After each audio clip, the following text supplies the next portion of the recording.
Overcoming OCD. This is a new short course titled Overcoming OCD, taken from the book Educational Programs by Muteb Alqarni.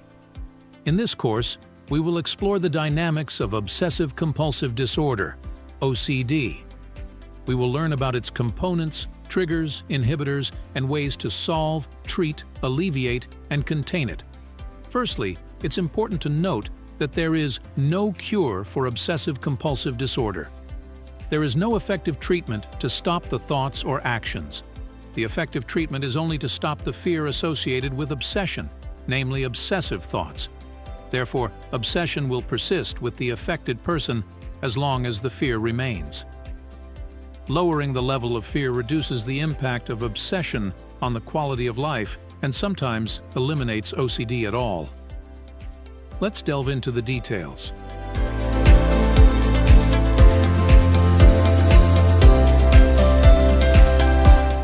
Obsessive-compulsive disorder is considered the disorder of 1,000 faces. It has 1,000 faces and types. Some suffer from the obsession of cleanliness, constantly cleaning and performing the Islamic ablution, while others suffer from the obsession of checking, repeatedly checking if the door is closed or the gas cylinder is shut off. Some suffer from the obsession of hoarding, collecting things, or staring and looking obsession, constantly staring and looking at people insecurely. There are those who suffer from the obsession of harming others, thinking they will harm others, and those who suffer from the obsession of homosexuality, fearing they might be homosexual when they are not, and the obsession of blaspheming, fearing they might blaspheme against God, or the obsession of organization or symmetry, fearing disorder or walking on a regular tiled floor, for example, or the obsession of doubt, thinking that their partner is cheating and doesn't love them, and many, many other types.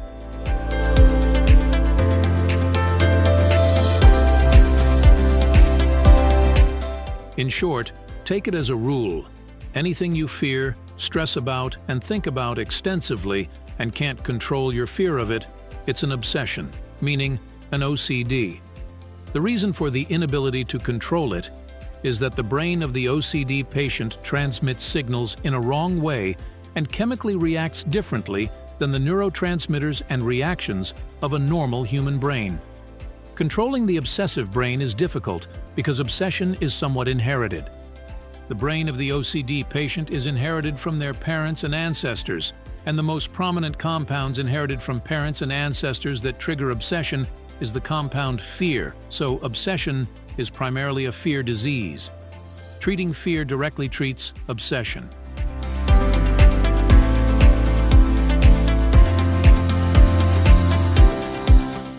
Every obsession or every OCD consists of 3 parts: thoughts, actions, and fear. Each type of previous obsessions proceeds as follows. 1. The thought, which is obsessive, comes. Then, 2. The patient feels great fear, which turns the thought into an action. So, 3. The patient performs an action, compulsively, meaning they do the action unwillingly to reduce the fear. Every type proceeds in the same manner. Applying the aforementioned to the cleanliness obsession, the thought of dirtiness, for example, your hands are dirty, your clothes are dirty, invades the OCD patient's brain. So the patient feels great fear, which drives them to do something, do a compulsion, a compulsive action. For example, washing hands or taking a full body shower. And thus the thought repeats, so they fear and repeat washing again.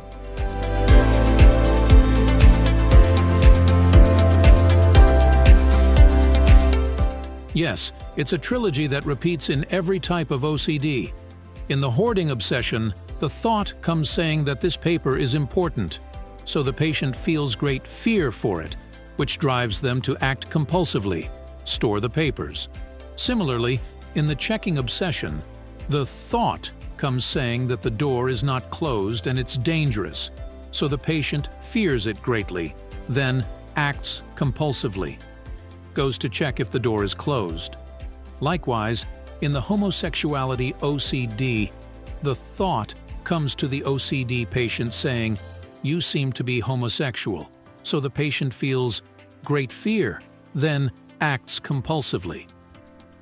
Watches a pornographic film of a man and a woman just to reassure himself that he is not homosexual. Similarly, in staring and looking obsession, the thought comes saying that people are watching you, so they feel fear, then they act compulsively. They observe and check people's glances. This is how each type of OCD works.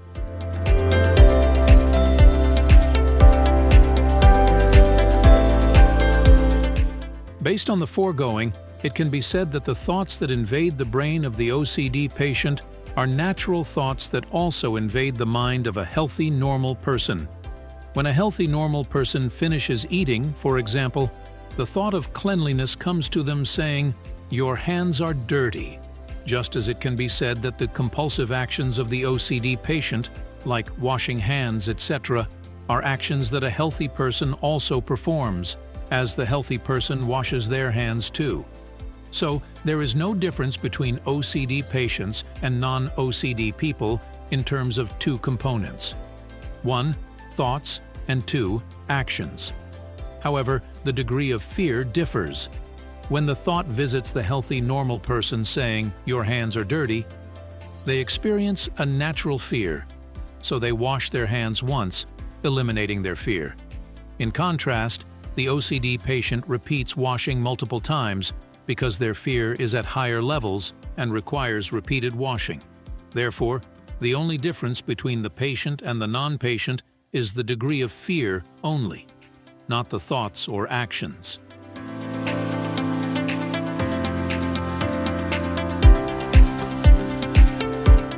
Consequently, it can be said that the healthy, normal person carries a fear of about 10%, while the patient carries a fear of about 30%. So when the thought, "Your hands are dirty," comes to the healthy, normal person, it finds a fear of 10%. So the healthy person washes their hands once to eliminate this fear, meaning that washing once reduces their fear from 10% to 0%. The thought returns again, but it doesn't find any fear to prompt a new action. In contrast, when the same thought visits the patient, it finds a fear of 30%, so the patient washes their hands, reducing their fear to 20%. Then the thought returns and finds a fear of 20%, so they wash again, reducing their fear to 10%. And then the thought returns again, finding a fear of 10%, so they wash again, reducing their fear to 0%. The thought comes again, but it doesn't find any fear, so the patient stops, but after washing 3 times.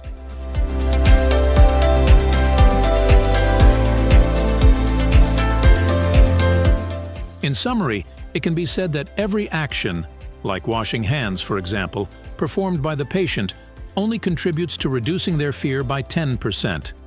So, if the OCD patient carries a fear of 80%, this means they have to wash their hands 8 times, as their fear won't decrease to 0 until after 8 washes. Then the thought will come again, but it won't find any fear to prompt a new compulsive action. We are facing a truly remarkable idea. This means that it's wrong for the patient to try to stop their thoughts, as they are natural and invade the mind of a healthy, normal person. And it's wrong to stop their actions, as they are natural and performed by a healthy, normal person. The patient must fight their fear until it decreases to 10%, thus becoming a healthy person who fears naturally and washes once and then stops after the first wash.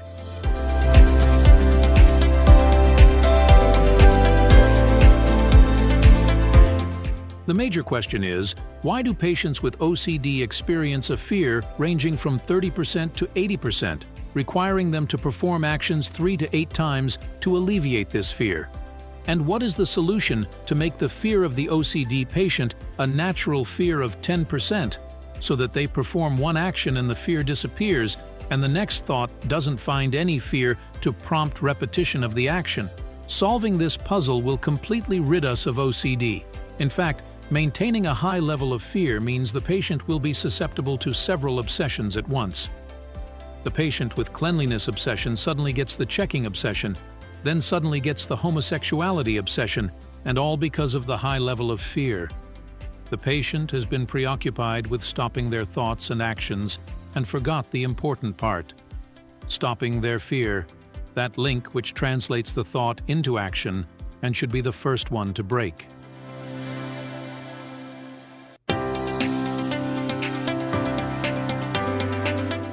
When the patient breaks their fear and reduces it, they will break the link that translates and turns the thought into action. And the thought will come back later and repeat itself.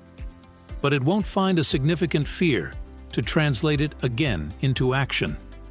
Therefore, we said that there is no treatment for OCD in terms of completely stopping the thoughts, as the thoughts will recur in the future. But the difference here is that they won't find a significant fear to turn them into actions and will lose their effect. And in order to reduce the fear of the patient, we need to first understand how the fear of OCD arises and track its growth to understand its developments. Then we clarify the appropriate methods to reduce it by implementing effective exercises that the patient must follow for 3-6 months. In fact, the patient's fear cannot be reduced overnight. It requires intensive exercises for months to reduce their fear to the natural percentage, which is 10%.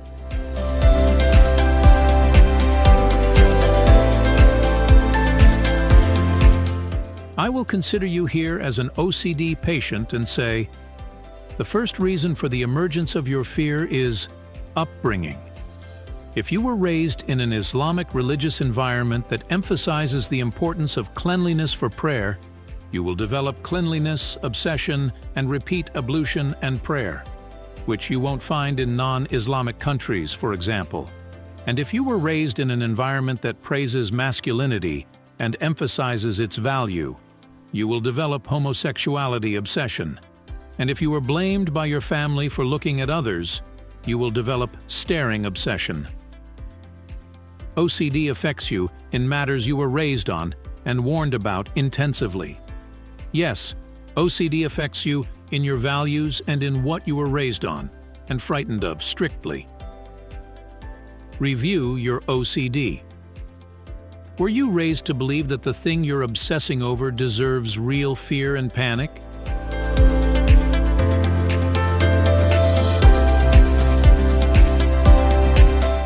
When you are frightened by the thought that praying without complete ablution is a major sin, and homosexuality is a disgrace and shame, and that staring at people is a severe mistake, your brain will be primed to pick up obsessions from shocking situations, which is the second reason. You pray, and then notice impurity on your underwear, so your brain rebukes you harshly. How could you have erred and not purified and cleaned yourself properly? Someone accuses you of homosexuality and suspects you have homosexual tendencies because you watched a homosexual movie, so your brain scolds you. Why did you watch something shameful? Didn't your family tell you this is disgraceful? Someone notices you staring at them, so your brain alerts you that you made a big mistake. Why are you bothering people and not respecting their privacy? Yes, shocking situations are the beginning of OCD.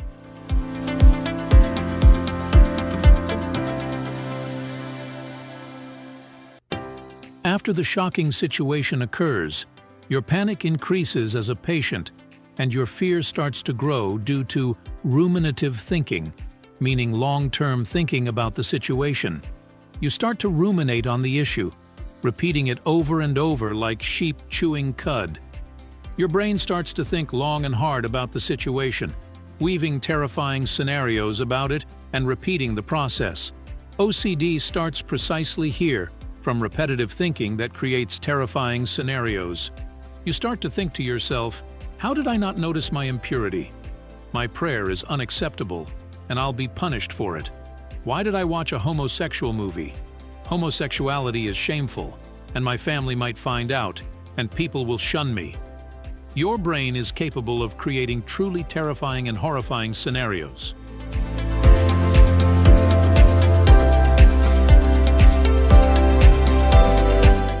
At this stage, remember that your fear may still be a natural fear of about 10%. So you will do something to remove your fear and stop the long-term thinking about the situation. you'll stop watching the homosexual movies and eliminate your fear. You'll repeat the prayer and eliminate your fear of it not being accepted by God. You'll avert your gaze away from others so you never stare again. You'll perform a compulsive and coercive action, and your fear will be removed. And you'll feel victorious here, because your fear has completely stopped. Suddenly, and because of upbringing, ruminative thinking returns to alert you. Do you think stopping watching homosexual movies will save you from the disgrace? So-and-so saw you, and won't forget it. Do you think your prayer is accepted? What if Allah doesn't accept your second prayer? Do you think averting your gaze is enough? So-and-so won't forget your looks.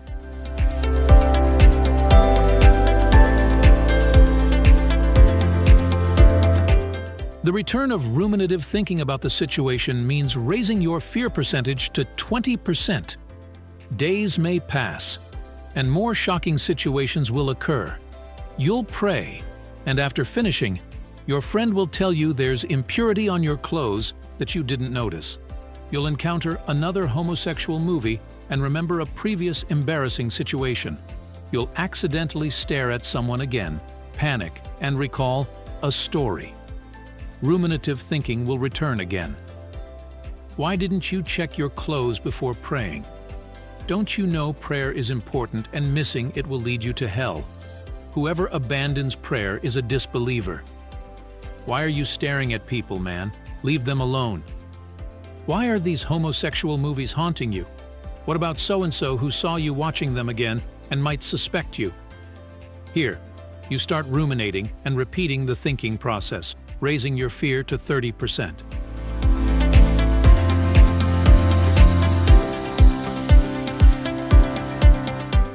You will apply your previous trick, which is to do something. You will repeat the prayer once, and your fear will decrease to 20%. Then you'll repeat it again, and it will decrease to 10%. Then a third time, and your fear will be eliminated, and the thought will come back, but it won't find fear, and it will stop. You will relax here. Actions have eradicated your fear. Something new will happen over the days, and your thinking will be prolonged. Your fear will increase, and you will do the actions again. This process repeats over the years, which means your brain has chemically disturbed and started to feel a real danger. Your brain now sees incomplete ablution as a major sin, watching a homosexual movie as a disgrace and catastrophe, and staring at others as an unjustifiable mistake. You have sent repeated messages to your brain that made it look at these things as major disasters and catastrophes.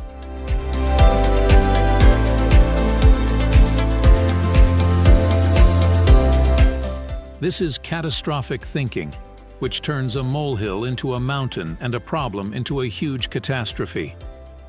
You now see events as dangerous disasters, and you must do actions and rituals to alleviate your fear. Either 1. Taking initiative, like redoing the prayer, or 2. Avoidance, like avoiding staring at people. These actions and rituals are called compulsive actions or compulsions. The thought comes first, saying, "You erred in prayer, you're homosexual, staring is wrong." And due to rumination and exaggeration, you find yourself with a 40% fear. So you take initiative or avoid something and repeat it 4 times, and your fear decreases. Your fear has formed over years, so treating it will take a few months.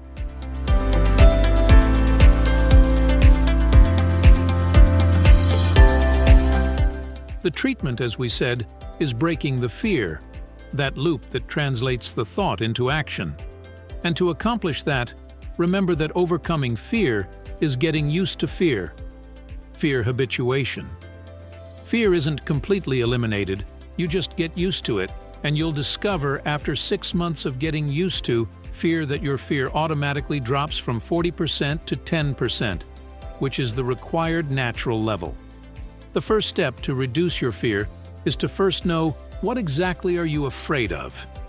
Rumination didn't allow you to discover that. Rumination thoughts are fast and unclear. So, the first step is to calm down a bit. Analyze the matter and write down, what exactly are you afraid of? Talk to yourself audibly and ask yourself, why am I afraid of this?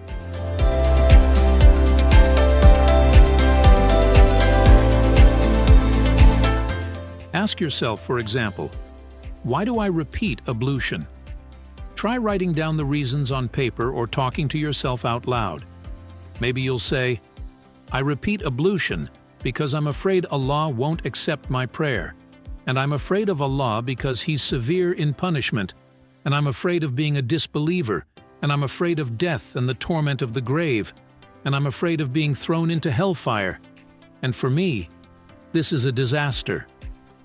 When you write down or mention your fears out loud, you'll discover them easily and know them well. Writing and talking to yourself audibly alleviate rapid ruminative thoughts and stop terrifying scenarios, making the picture clearer. Rumination thinking happens quietly in your mind, and you can only stop it by writing or speaking aloud.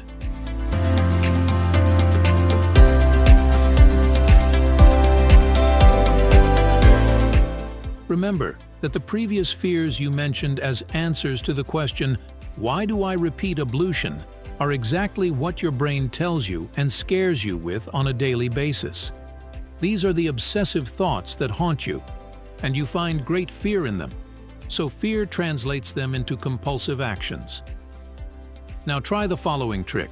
Record these words and fears you mentioned in an audio recording for 5 minutes. Record them in your voice and listen to them 3 to 5 times a day. Record the terrifying thoughts that your obsessive mind tells you, and the goal is to get used to your fears, to reduce your fear.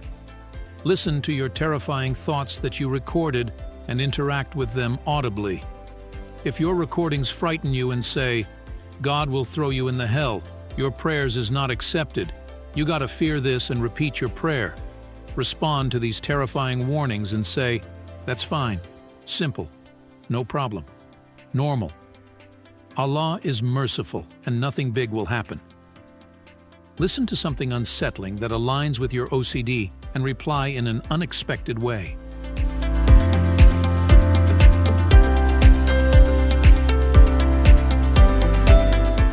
Recording technique is effective because you listen to the terrifying thoughts running through your mind 3 to 5 times a day, so you get used to them.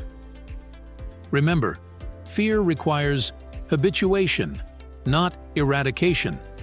This means exposing yourself to obsessions 3 to 5 times a day and responding with contradicting responses will deplete the tense fear associated with your thoughts. Responding to your brain with the opposite will make it feel that its messages to you are wrong. Like responding with saying, my mind, what you sees as disasters are actually ordinary and simple matters. It's normal and simple, my brain.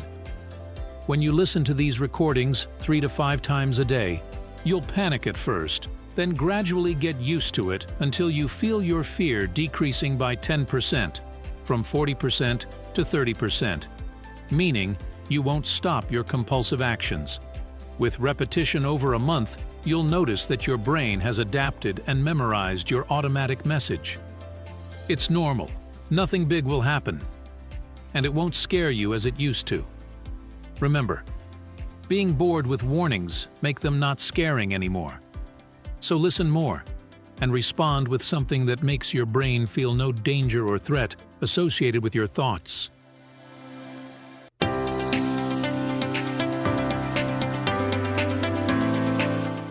Along with committing to the recordings, the second task to get used to fear is to reduce the compulsive actions you do. The effective solution for OCD, as psychologists say, is exposure and response prevention, meaning you shouldn't respond to your brain's commands that scare you.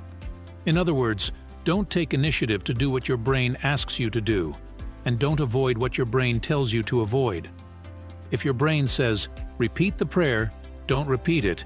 Instead say, it's normal, it's simple, and nothing big will happen.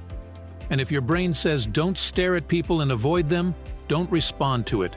Instead, stare and say, it's normal, it's simple, and nothing big will happen.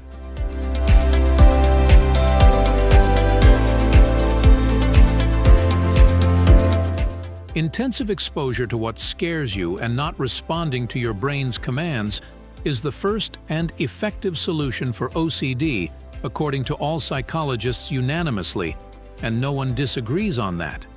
Exposure comes when you listen to the audio recordings that scare you, and not responding comes when you stop or reduce initiatives, avoidances, and compulsive actions. Try gradually reducing compulsive actions. If you repeat prayers 3 times, repeat it once. If you turn your face away from people 3 times, turn away once and stare twice.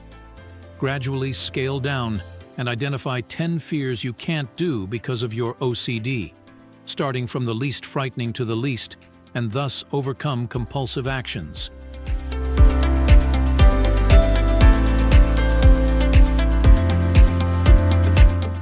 Repeat the above, and you'll feel significant and radical improvements in the first month, finding them effective exercises for OCD. But will there be a relapse? And will you feel fear again? Yes, there will be a relapse, and fear will return only when you make 2 mistakes. 1. Stopping listening to the recordings. And then you need to regain your balance and intensify listening and responding. And 2. Initiating an action, repeating the prayer, or avoiding an action, avoiding staring, as these actions confirm to the brain that the danger hasn't completely disappeared, so rituals return. Yes, you won't feel any relapse until you make these 2 mistakes. 1. Stopping exposure, meaning stopping listening to the recordings and responding to them. And then 2. Wrong response, meaning doing some compulsive actions.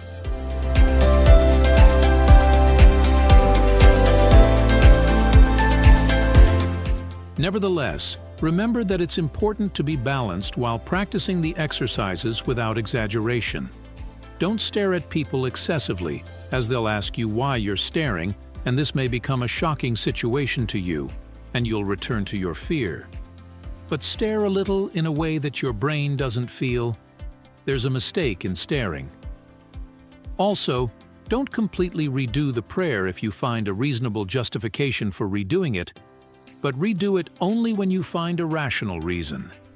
The goal is to return to your natural level of fear, which is 10%, so you need to fear 10% to be polite and turn your face away from people without prolonged staring.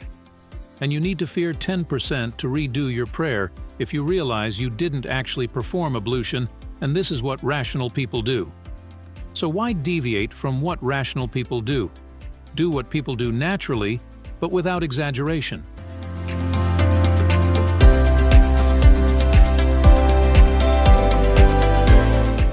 During your therapeutic journey, revisit your old shocking situations that formed your complex and psychological traumas. Try this trick. Close your eyes and visualize each shocking situation as a movie. Then change the colors to black and white, and place images of Mickey Mouse, Pink Panther, and other funny cartoon characters on the faces of those involved in this scene. The shocking situation. Watch the movie as if it's fast-forwarded and old, and make people's voices cartoonish and laughing.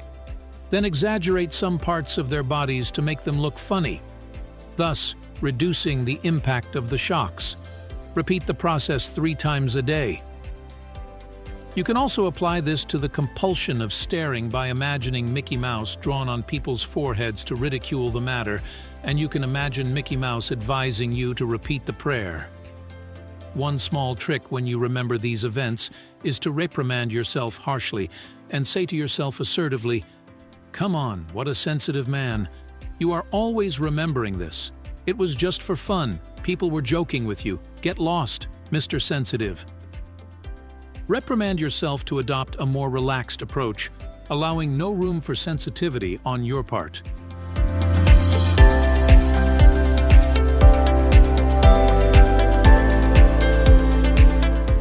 When you improve after months and regain your balance, remember that there may be events that happen and shock you, and obsessive thoughts will visit you again. Don't worry then, as you'll find your thoughts scary by 15 to 10% and won't turn into compulsive actions. At that time, Just beware of ruminative thinking about passing events, as it's exactly what initially caused your OCD. Stop overthinking. Stop repetitive thinking. Ignore the thought directly, and don't dwell on it, so you won't fall into repetition and return to hearing terrifying scenarios. Anyone who listens to terrifying scenarios after treatment will have heard something scary that may return them to square one. Don't let your mind scare you in this matter. Stop it and ignore the thought directly and engage in something else. You may ask, but how do I do so?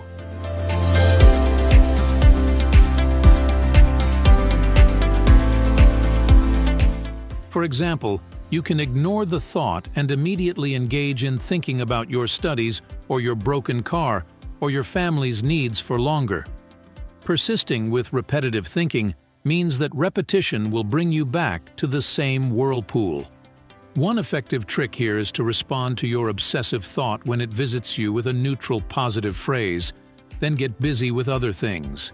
And we have a good example in our Prophet Muhammad.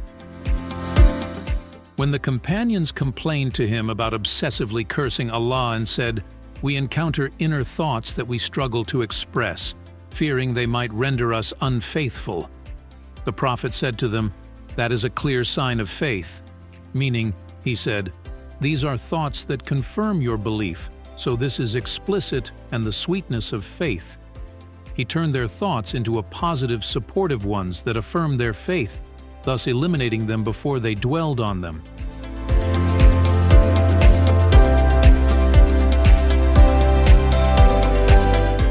The companions started to rejoice in what they were obsessing over after the Prophet made their obsessive thought positive and supportive.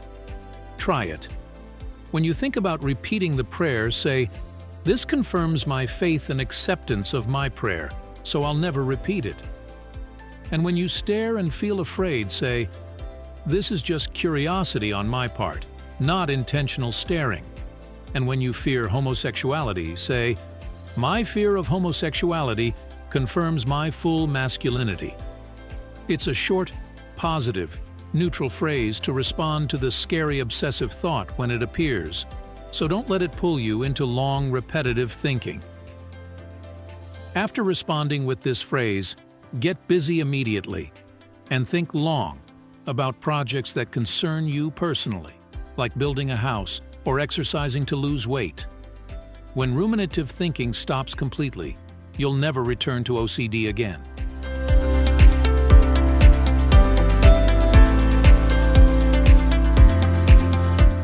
Finally, we come to the end of the Overcoming OCD course. We learned a lot in this course, and the best thing we learned is that OCD is formed from a thought, fear, and action, and that the thought and action are natural, and the degree of fear is what distinguishes the patient from the non-patient. As we said, there is no solution to OCD unless we first solve the fear and overcome the problem of ruminative thinking about what scares us. We can do that first by writing our fears to discover them or by speaking them aloud with ourselves, then recording them as they are in audio recordings and listening to them 3 to 5 times a day, and responding to them with, "It's normal, nothing big will happen," etc. Then not doing what OCD pushes us to do, whether initiative or avoidance, but we should do the opposite, and finally turning the thought into a positive one and getting busy thinking about something else. This course, Overcoming OCD, is taken from the book Educational Programs by Muteb Alqarni.